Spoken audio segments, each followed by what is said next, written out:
Greetings, my dear viewer. This is a channel about marital infidelity and about the consequences if one spouse starts to cheat on the other. If you, as well as I do, support true family values and condemn cheating, then subscribe to the channel and give this video a like. Let's get started. When Violet and I parted ways, there were no explosive arguments or dramatic farewells, no shouting matches, no tears, just an empty, echoing silence, as if the thread that once bound us had quietly unraveled without either of us noticing. What came after was even harder to endure. It started with a small revelation. She hadn't been truthful about her weekend plans one evening. I asked casually, "Violet, where were you last Saturday? You mentioned staying with your sister." She paused, her eyes darting briefly before she answered, "I was with her." Her tone carried a faint defensiveness, a subtle shift I couldn't ignore. "Funny," I replied, doing my best to sound neutral because he spoke to her earlier. "And she mentioned she hasn't seen you in weeks." Her face stiffened, eyes widening just a fraction. "Right, I meant I was with Bonnie, her friend. I must have mixed it up. That was the first fissure, but I dismissed it. Choosing faith over doubt. We had 6 years of history, 3 of them engaged with our wedding plans well underway. The date was locked and invitations sent. You don't just abandon all that over one inconsistency. Yet in the weeks that followed, she grew distant emotionally, unreachable. Whenever I tried to bridge the gap, she met me with frustration. "You're smothering me, Flynn," she lashed out one night. "Why do you always need to know where I am, what I'm doing?" "I'm not a child, no. You're my fiancé," I replied quietly. "I just want to understand why you're drifting away instead of an explanation." She packed a bag and walked out, saying she needed space. I waited, believing she'd return, but days slipped into weeks with no word, no messages. It felt as though I'd been erased from her world. And surprisingly, I wasn't angry, just deeply wounded. Eventually, reality sank in. I canceled the wedding, contacted the venue, the caterer, the florist. Every detail dismantled. Telling family and friends was agony. It wasn't just ending an engagement. It was unraveling the future we had woven together, but deep down, ich knew it was necessary. One evening, while aimlessly flipping through TV channels, my phone buzzed. It was Esteban, Violet's brother. "Hey, Flynn," he greeted awkwardly. "How have you been?" "Let me guess," I replied sharply. "Violet put you up to this, didn't she?" A pause. "Yeah, sort of. She's really upset about everything, thinks it all got out of hand. She wants to make things right. Make things right." I echoed with a bitter laugh. "She vanished for weeks. Esteban left me, questioning everything. How do you fix that?" "She knows she screwed up," he said gently. "She wants to talk. Clear there." "No," I said firmly. "If she wanted to talk, she had my number. She didn't need a middleman. I'm done." Esteban sighed. "Come on, Flynn, you two were great together. Don't just throw it all away." "She already did," I snapped back. "I'm done trying to salvage the wreckage." He was silent for a beat, searching for the right words. "I know you're hurting, but Violet's a mess. She doesn't know how to fix it, but she wants to try. She had her chance." I replied coldly. I reached out. She ignored me, lied to me. "I'm not a backup plan." Another pause. "I get it. But you both deserve closure." "Closure?" I snapped. I didn't need closure. I needed honesty. It needed to matter to her. "I'm done." I hung up before he could respond. The idea that Violet thought I'd just fall back into place was infuriating, but it didn't end there. It rarely does. The next day, my phone rang again. This time, it was Violet's mother. Her voice was soft, laden with regret. She spoke of Violet's struggles, her remorse, but none of it mattered. Violet had lied, vanished, broken the fragile trust we had. Her mother insisted she had changed, but I had no interest in being part of that transformation. When the call ended, he sat in silence, anger simmering beneath the ache. I was furious at Violet for the chaos she left behind, at her family for trying to guilt me back into a toxic situation. The more I reflected, the clearer it became. I couldn't return to that life. It was beyond saving. It was time to let go. Weeks passed just as it started to feel like I could breathe. Again, a letter arrived. Her handwriting on the envelope sent a jolt through me. I considered tossing it, but curiosity won. Inside was a lengthy note dripping with emotion, filled with apologies and declarations of how much She missed me halfway through. The tone shifted. I've been thinking about how we can mend this, Flynn. I still have the key to your apartment. I thought about dropping by to talk. I even found a counselor for us. I know we can fix this if we try. I froze. I'd forgotten she still had a key, though. I changed the locks. The idea of her believing she could waltz back into my life made my skin crawl the next day. I responded briefly, "Violet, I've moved on. You need to do the same. Please don't contact me again." I thought that would be the end of it. I was wrong. A few days later, a knock echoed through my apartment. I was in the kitchen making coffee when I opened the door. There stood Kimberly, Violet's sister. Her face tense with something unspoken annoyance flared.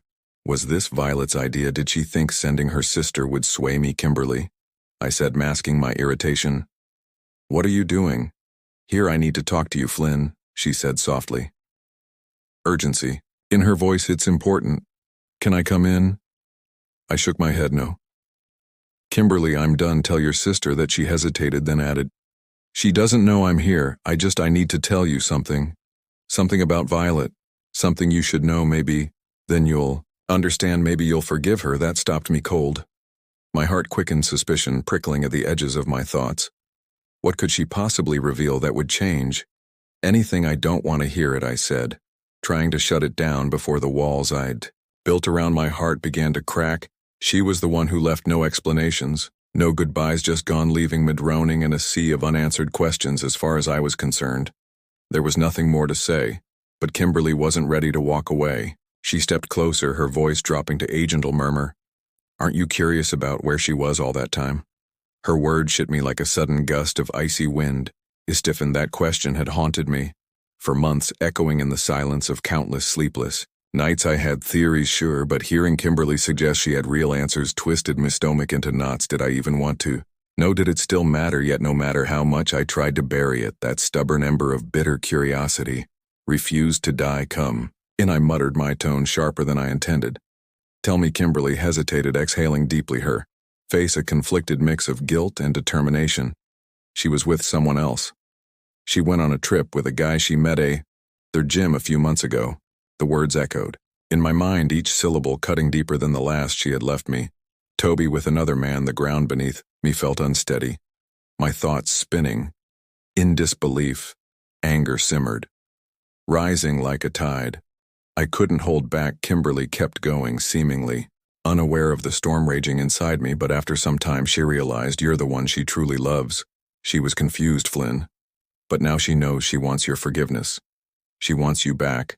I could hardly process what I was hearing. My heart pounded a relentless drum beat of fury and betrayal. She had run off with another man, and now she thought she could waltz back into my life like nothing had happened. The sheer arrogance of it made my blood boil. I stepped back, my chest tight with indignation. "Let me get this straight," is snapped. "She cheats, disappears with some guy, and now she thinks I'll just forget everything and take her back. Are you serious?" Kimberly flinched but held her ground. "She's sorry, Flynn. She knows she messed up." I couldn't listen anymore. Whatever trust had existed was shattered beyond repair. No apology could glue those pieces back together. "Leave," I said, my voice low and seething. "This ice over." She seemed like she wanted to argue, but the finality in my eyes stopped her. Without another word, she turned and walked away. I slammed the door shut behind her, my hands trembling with rage. I stood there trying to steady my breath, but the anger refused to fade. It burned hotter, fueled by the raw realization of just how deeply I'd been betrayed. A week passed before my phone rang. It was my mom, Flynn. She began, her voice serious. Violet showed up at my door, my grip on the phone tightened. What, she was crying, begging me to convince you to talk to her, to give her another chance. "What did you say?" My heart raced. I told her, "You're an adult who's made his decision." "But Flynn," she seemed desperate. "Are you sure you're doing the right thing?" "Yes, Mom, I'm sure." I clenched my jaw. "She crossed a line, showing up at your house. That's not okay." My mom sighed heavily. "I agree, but think it through. She's not letting go." Things only got worse from there. A few days later, I found a note taped to my door. "Flynn, I know you're angry, but please talk to me. I can't let it end like this. I love you." That was the last straw. This wasn't just desperation. Anymore, it felt like obsession. I called Max, my best friend, and we met at our usual bar over drinks. I laid it all out. The calls, the notes, the unrelenting attempts to claw her way back into my life. Max listened carefully, nodding, "Dude, you need to take action. She's not going to stop unless you make it crystal clear." "This isn't okay. What should I do?" I asked, drained and frustrated honestly. "Get a restraining order. It's not what anyone wants. But you need to protect yourself." His words hit hard, but he was right that night as exhaustion pulled at me. It pulled into my apartment complex and froze. Violet was there. Waiting, she stepped forward, her eyes desperate. "Flynn, please, we need to talk. I love you, I can't lose you." My frustration boiled over. "What are you doing here?" My voice was colder than I intended. "I don't know what else to do," she whispered. "I love you, can't you see that?" I shook my head, jaw tight with anger. "You disappeared for weeks. Violet, you cheated, you went to my mom's house. You don't get to do this. I've made my choice." Tears welled up in her eyes. "Please don't do this, I can't live without you, then live with the consequences of your actions." I snapped. "If you keep this up, I'll file a restraining order. This isn't healthy." I turned and walked away, meaning every word. I filed the paperwork the next day when she was served. I braced for another confrontation, but none came. No more calls, no more notes. Just silence. It took time to process everything. I wasn't just mourning a relationship. I was grappling with the depth of the betrayal. But in that silence, something unexpected emerged. Peace. One evening, sitting with Max over a couple of beers, he looked at me and said, "You seem different, lighter." I nodded. I realized, I don't have to carry this anymore. She made her choices, I made mine. I'm finally free, and I rebuilt my life. I learned to set boundaries, to stand up for myself, and to guard my peace fiercely. Looking back, I don't regret how it ended. If anything, it taught me what I truly deserve: a life free from drama and manipulation, my friend. And this is the end of the story. If you like this story, then put your royal like and subscribe to the channel. May the force be with you.